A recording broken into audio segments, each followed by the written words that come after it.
높아지는 군사적 긴장 속에 2차 종전 협상 전망은 안개 속입니다. 정한범 국방대 안보정책학부 교수와 함께 중동 상황 좀 더 자세히 짚어보겠습니다. 어서 오십시오. 예, 안녕하세요. 네, 자 지금 상황이 일촉즉발입니다. 이란이 호르무즈 해협을 개방했다가 하루 만에 재봉쇄했고, 그리고 인도 선박에 대해서 공격을 했고요. 오늘은 미군이 이란 화물선에 발표를 하고 또 납포를 한 것으로 알려져 있습니다.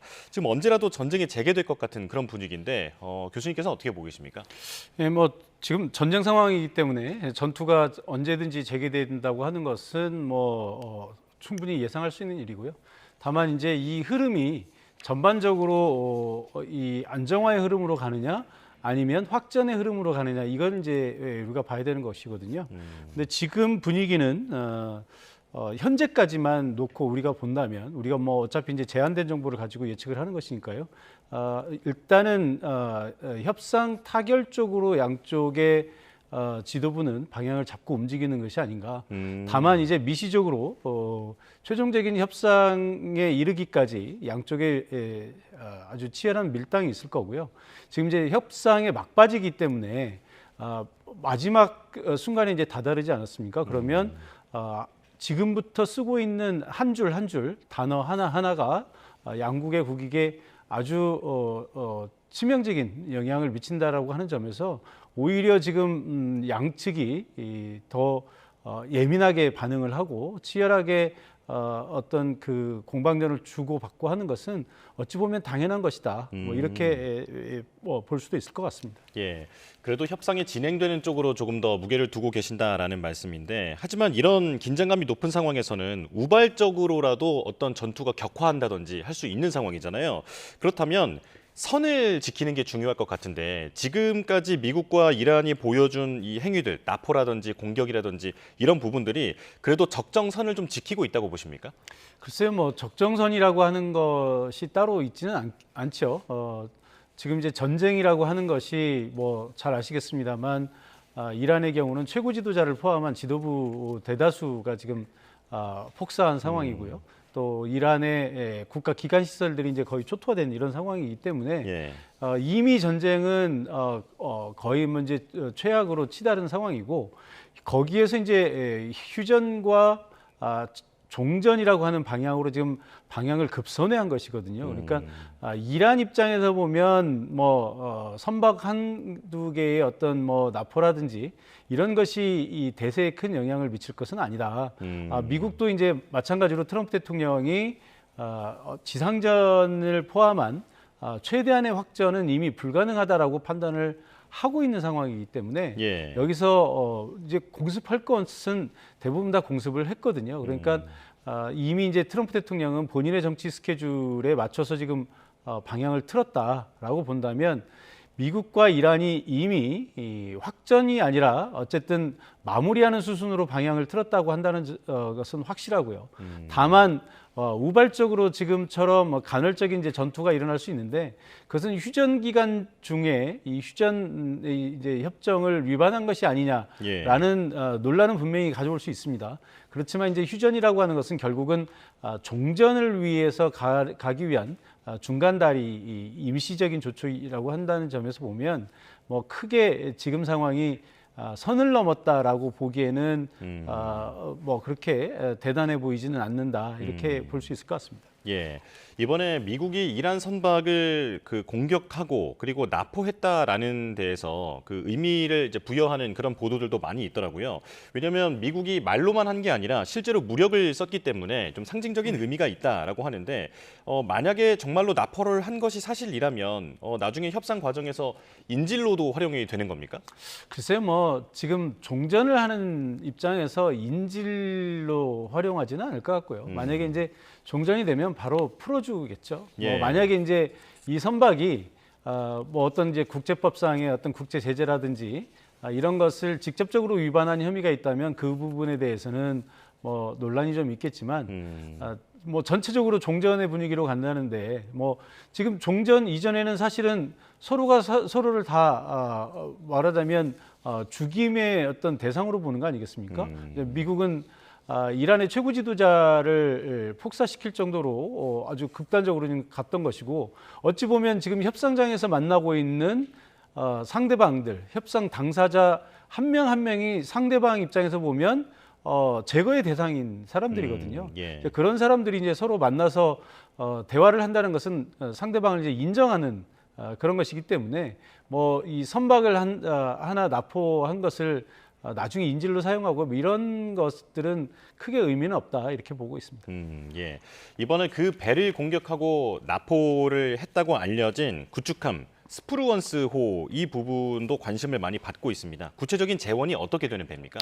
예, 이제 스프루언스호는 이제 구축함인데 보통 이제 우리가 해군에서 구축함이라고 한다면 굉장히 여러 가지 다목적함을 이제 의미를 하는 것입니다. 예. 그래서 우리가 많이 들어본 이지스함이라는 이런 이제 전투함이 있는데 이 이지스함은 일종의 이제 구축함의 일부고요. 그러니까 보통 이제 구축함이 하는 역할들이 뭐 대공 작전 그리고 대함 작전 그리고 이제 바닷속에 있는 대잠수함 작전 그리고 심지어 이제 지상 공격까지를 다 할 수 있는 이런 다목적 이런 그 기능을 수행하는 것이 이제 보통 구축함들이 하는 것이거든요. 이게 이제 스프루언스호도 아마 그런 기능을 가지고 있는데 이번에 이란의 이제 선박을 공격하면서 그 성능을 이제 한번 보여준 것이죠. 아마 트럼프 대통령이 이제 이렇게 보여줌으로써 본인의 의도와 능력을 이란에게 한번 과시하고 싶었던 것이 아닌가 이렇게 생각이 듭니다. 예. 그런데 이에 대해서 이란은 휴전 협정 위반이다라면서 이제 보복 공격을 경고를 했거든요. 그리고 이제 이란의 반관영 매체를 보면 미국 군함의 드론으로 보복 타격을 했다라고도 이제 보도가 나왔는데 아직 정확하게 확인된 바는 아닙니다. 이란의 보복 가능성은 어떻게 보십니까? 이란 입장에서는 보복을 하겠죠. 어떤 식으로든 할 겁니다. 다만 이제 그것이 이 명분 쌓기용이냐 실제로 공격할 것이냐의 문제인데 제가 보기에는 이란이 지금 현 상황에서 미군에 대한 실질적인 타격이 되는 어떤 위협은 하지 않지 않을까. 그러니까 어찌됐든 지금 이란 말대로 지금 휴전 중이고 종전을 위한 협상 중인데 미국이 지금 이제 이란의 선박을 공격을 한 것이잖아요. 예. 이란도 그제 이제 제3국 그 선박을 향해서 이제 공격을 했는데 사실 제가 보기에는 그것은 이제 이란의 어떤 명분 쌓기용이었다. 그러니까 호르무즈 해협을 개방한다고 선언을 했다가 다시 봉쇄를 하는데 뭐 제3국 선박들이 대충 보니까 이란이 별로 의지도 없어 보이고 능력도 없어 보이고 그러면 뭐 저게 다 엄포용 아니냐. 예. 그러니까 그냥 우리 쓱 뭐 그냥 지나가도 되지 않을까라고 하는 만약에 이제 그런 상황이 오게 되면 사실 이란 입장에서는 지금 미국을 상대로 싸우는 것도 버겁거든요. 예. 근데 이제 군사적인 능력뿐만 아니라 국제 여론에서까지 밀리게 되면 이란 입장에서는 굉장히 이제 난감한 상황입니다. 지금은 어찌됐든 전통적으로 미국이 중동에서 작전을 했을 때 대체로 이제 서방의 언론이나 여론은 다 미국을 어떻게든 이제 지원하는 그런 입장이었거든요. 근데 이번에는 특이하게도 트럼프 대통령이 지금 전 세계적으로 다 문매를 맞고 있지 않습니까? 미국 국내에서도 이 전쟁의 지지 여론이 이제 30%가 안 되는 이런 상황인데 이런 상황에서 이란은 사실 이 본인들에게 유리한 이 여론을 100% 활용해야 될 필요가 있거든요. 근데 이제 실질적으로 이 호르무즈를 지금 봉쇄하는 것은 사실 미국 선박을 대상으로 하는 것이 아니라 제3국 선박들을 이제 대상으로 하는 겁니다. 예. 그럼에도 불구하고 이제 그 세계적인 여론은 미국이 워낙에 무리한 작전을 하고 있기 때문에 이란 입장에서는 별다른 뾰족한 수가 없고 이란 입장에서는 궁예지책이다라고 하는 약간의 이제 이해 같은 것이 있거든요. 근데 여기서 만약에 진짜로 이란이 제3국 선박을 공격을 하게 되면 이런 여론이 이제 또 바뀔 수가 있겠죠. 그래서 예. 이란 입장에서는 실질적으로 공격을 했다기보다는 어떤 위협을 느껴서 선박들이 이쪽을 통과하려는 시도를 하지 못하게 하려는 그런 의도였는데 여기에 대해서 이제 미국은 실질적인 공격으로 이제 대응을 예. 해버린 거 아니겠습니까? 그래서 이란이 여기에 이제 다시 대응을 또 어떤 식으로든 하겠지만 여기서 정말로 미국에 대해서 실질적인 타격을 하게 되면 미국이 가만히 있지 않을 거거든요. 그러니까 아마 이란 입장에서는 또 이건 역시 그냥 우리가 맞고 가만히 있지는 않는다. 자존심은 살아있다라는 것을 보여주는 선에서 어떤 이 상징적인 행위 정도 하지 않을까 그렇게 예상을 해봅니다. 예, 이란군이 미 군함에 드론으로 보복 타격을 했다라는 것이 만약에 이제 사실로 밝혀진다고 하면 또 전쟁의 양상이 바뀔 수도 있는 그런 상황이 아닐까 이런 생각이 듭니다. 자, 이란은 이 미국이 휴전 협정을 위반하고 계속해서 공격을 한다면 이제 주변 걸프국의 그 핵심 인프라들을 공격하겠다. 예, 그러니까 이제 석유 시설이나 이런 부분을 공격하겠다고 위협하고 있는데 후티가 또 변수로 떠오르고 있거든요. 홍해를 막아버리겠다 얘기를 했고 이번에 막아버리면 어떤 세력도 다시는 못 열 것이다라고 경고하고 있는데 이건 어떻게 전망하십니까? 이건 역시 사건만 놓고 보면 혹시 확전되는 것이 아닌가 하는 그런 우려를 낳기는 좀 충분합니다. 예. 잘 아시는 것처럼 호르무즈가 전 세계 그 무역량의 한 20% 원유 무역량의 20%를 차지하고 있는데 여기 이제 바브알만데브도 사실 한 10% 정도의 전 세계 무역량을 차지하고 있고요. 예. 또 원유 수송량은 그 이상이 이제 되고 있거든요. 근데 호르무즈가 막힌 상황에서 이제 홍해까지 막히게 되면 사실 이제 전 세계 이 원유 가격에 미치는 영향이 굉장히 크겠죠. 사실 우리나라도 며칠 전에 지금 이제 홍해를 통해서 유조선 한 척이 이제 나옴으로써 어느 정도 숨통이 트였다라고 하는 그런 뉴스를 접하지 않았습니까? 그런데 네. 만약에 이제 여기를 막게 된다면 결국 그 예멘의 후티 반군이 움직이는 것이고요.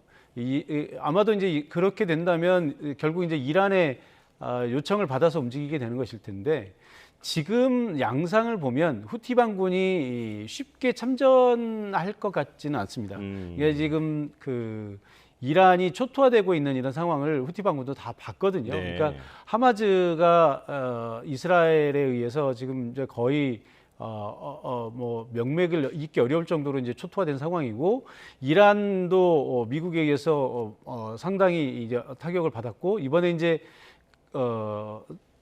레바논까지 예. 지금 이제 이런 상황이기 때문에 헤즈볼라요. 네. 헤즈볼라까지 지금 이런 상황이기 때문에 후티 반군이 보기에는 아마도 이것을 본인들도 미국의 공격을 받게 되면 그런 유사한 상황에 빠질 거라는 것을 충분히 예상할 수 있거든요. 그러니까 지금 이제 쉽게 참전은 못 하고 있는 상황이고요. 다만 이제 이란을 어떻게든 이제 의리가 있기 때문에 도와야 되는 상황이라서 예. 이란이 지금 협상 중에서 이 홍해를 레버리지로 가져가려고 하는 이런 움직임 속에서 후티가 어쨌든 이란을 좀 도와야 되는 그런 측면이 있습니다. 그러니까 아마 이것은 어떤 쉽게 얘기하면 어떤 구두 개입이 아닌가. 그러니까 예. 현재 이 협상의 막바지에 있기 때문에 미국도 트럼프 대통령이 강한 압박을 하는 것처럼 이란도 지금 막바지에 강한 압박을 하는 것으로 보이거든요. 그러려면 이 후티 반군까지 좀 합세를 해서 이란에 힘을 실어주는 것이 이란의 협상력을 제고시키는 것이다라고 하는 측면에서 지금 후티가 어떤 이제 구두 개입을 하고 있는 것이 아닌가 이렇게 보여집니다. 예, 이란 측의 협상력에 좀 도움이 되는 그런 발언을 구두 개입을 하고 있는 것으로 보인다라고 말씀을 해주신 건데요. 트럼프 대통령은 이란이 합의를 수용하지 않으면 모든 발전소와 교량을 다 부숴버리겠다 이렇게 유협을 하고 있습니다. 그런데 이건 미국 내에서도 전쟁 범죄에 해당한다는 지적이 나오고 있잖아요. 앞으로 어떻게 할까요? 트럼프 대통령이 이미 이제 이 휴전 전에도 계속 교량과 발전소를 폭파시키겠다. 그러니까 이란을 석기식대로 돌려버리겠다 이런 위협을 한 지가 지금 꽤 됐지 않았습니까? 예. 그 이후로 몇 번의 시한을 연장하면서 어쨌든 이 휴전까지 왔고요. 사실 이제 그런 측면에서 보면 다행이라고 할 수 있지만 사실 이런 그 교량이나 발전소를 파괴하는 것은 어찌 보면 이제 사실상 전쟁 범죄에 해당한다라고 보는 것이 대체적인 시각입니다. 네. 그런데 이제 우리가 이제 전쟁 범죄라고 하는 것은 사실 전쟁이라고 하는 것은 뭐 어느 나라나 할 수 있는 거거든요. 근데 전쟁이라고 하는 것 자체가 비인도적인 것이고 이제 세계적으로 사실 이제 바람직하지 않은 예. 행위이기 때문에 전쟁 중에 어떤 행위가 있느냐 하는 것은 이제 그다음 부차적인 문제이긴 합니다만 그래도 우리가 제네바 협약에 의해서 전쟁 중이라도 민간인에 대한 학살이라든지 민간 시설에 대한 공격은 이것은 범죄로 간주가 되는 것이고요. 전쟁이 끝난 이후라도 이런 전쟁 범죄에 대해서는 국제법적으로 처벌을 하도록 돼 있습니다. 예. 물론 이제 미국이라고 하는 나라가 세계 유일 초강대국이기 때문에 미국의 대통령을 전범으로 처벌할 수 있느냐라고 하는 것은 이제 별개의 논의입니다만, 만약에 미국 내에서라도 이 전쟁 범죄에 대한 처벌 요구가 만약에 생긴다면 트럼프 대통령이 퇴임 이후에라도 사실 자유로울 수 없는 거거든요. 그러니까 그런 문제에서 어떤 논란이 생길 수 있기 때문에 사실 트럼프 대통령도 이게 쉽게 행동에 옮기기는 어려울 겁니다. 그래서 이제 계속해서 이제 그 엄포용으로 계속 이제 최대한의 압박을 가했지만 실제 전쟁까지 이어지지 그 파괴까지 이어지지 못했던 거고요. 이제 이것을 피해가기 위해서 미국이 내세운 논리는 이중용도, 그러니까 민간 시설이라 하더라도 군이 전쟁을 위해서 사용할 수 있는 것들은 전쟁 중에도 전쟁 중에 폭격할 수 있다라고 지금 보는 거거든요. 예. 사실 그건 국제법적으로는 맞는 얘기입니다. 근데 그런 논리로 따진다면 아니 전시에 사용되지 않는 이중용도 아닌 것이 어디가 있겠습니까?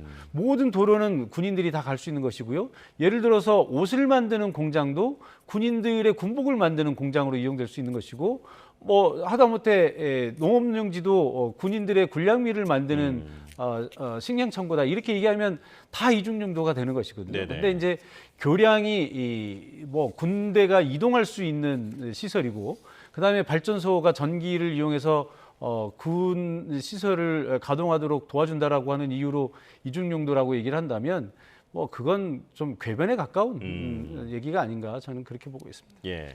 자, 마지막으로 국내 이슈도 하나 살펴보겠습니다. 그 호르무즈 정상화를 위한 화상 정상회의에 이재명 대통령이 참석한 뒤에 그 뒤에 우리가 국제 다자 회의에서 그 실질적인 기여를 하겠다라고 발언을 했거든요. 그래서 청해부대 파견이라든지 이런 행동이 뒤따르지 않을까 전망이 되는데 어떻게 보십니까?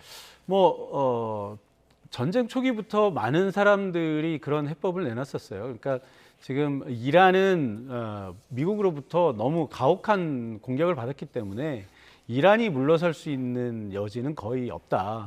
또 반대로 미국도 트럼프 대통령이 이란의 레짐 체인지나 핵 문제를 해결하러 들어갔는데 목표했던 것은 이루지 못하고 오히려 호르무즈 봉쇄라고 하는 홍만 하나 더 달고 나온 상황이기 때문에 양쪽 다 사실 이 문제를 해결하기는 어렵다. 그렇다고 본다면 결국 최종적으로는 제3 국가들, 그러니까 유럽의 나토 동맹국들이라든지 이 호르무즈 해협을 가장 많이 이용하는 한국, 일본, 중국, 이런 나라들이 결국은 최종적으로 문제를 해결해야 되는 것이 아니냐. 당사국들 간의 직접적인 접촉이 감정 싸움이나 이런 정치적인 문제 때문에 어려울 수 있으니 좀 제3국들이 들어가서 양쪽을 분리시키고 좀 이 분위기를 냉각시킬 필요가 있다. 그리고 이제 차분하게 이란과 실질적인 협의를 하면서 이 문제를 해결해야 된다라고 하는 그런 논의가 있었거든요. 예. 근데 이제 이번 그 회의가 바로 그러한 움직임의 어떤 서막이다, 첫걸음이다, 이렇게 보고 있거든요. 그러니까 아무리 미국과 이란이 이 종전 협상을 한다 하더라도 실질적으로 그것을 이행하는 단계에서는 트럼프 대통령이 또 굉장히 또 강대국으로서의 어떤 힘을 과시하려고 할 가능성이 있고요. 또 이란도 지금 계속 보여주고 있는 것처럼 협상 중에 이란의 실세라고 할 수 있는 혁명 수비대가 계속해서 이제 개입을 하면서 강경 발언을 쏟아놓을 가능성이 있습니다. 이제 예. 그렇게 되다 보면 설령 종전 협정이 이루어진다 하더라도 이행 단계에서 또 여러 가지 불협화음이 날 수 있거든요. 그러니까 그것을 방지하는 차원에서도 우리나라를 비롯한 이제 제3국가들이 이것을 최종적으로 관리하면서 그러니까 전쟁에 참여하는 것이 아니라 전쟁 이후에 정리를 한다는 의미에서 참여를 하는 것이고요. 그렇다고 본다면 사실 글로벌 책임 강국이라고 하는 관점에서 우리가 그동안 경제 성장은 고도로 이루었지만 또 국제사회에서 정치적인 책임을 지는 리더로서의 역할은 사실 많이 수행하지 못했거든요. 네. 이제 이 기회에 우리가 이제 선진국에 들어섰기 때문에 우리도 그런 역할들을 이제는 조금씩 수행할 때가 됐다라고 하는 측면에서 아마 적극적으로 검토해야 되지 않을까 이렇게 생각을 합니다.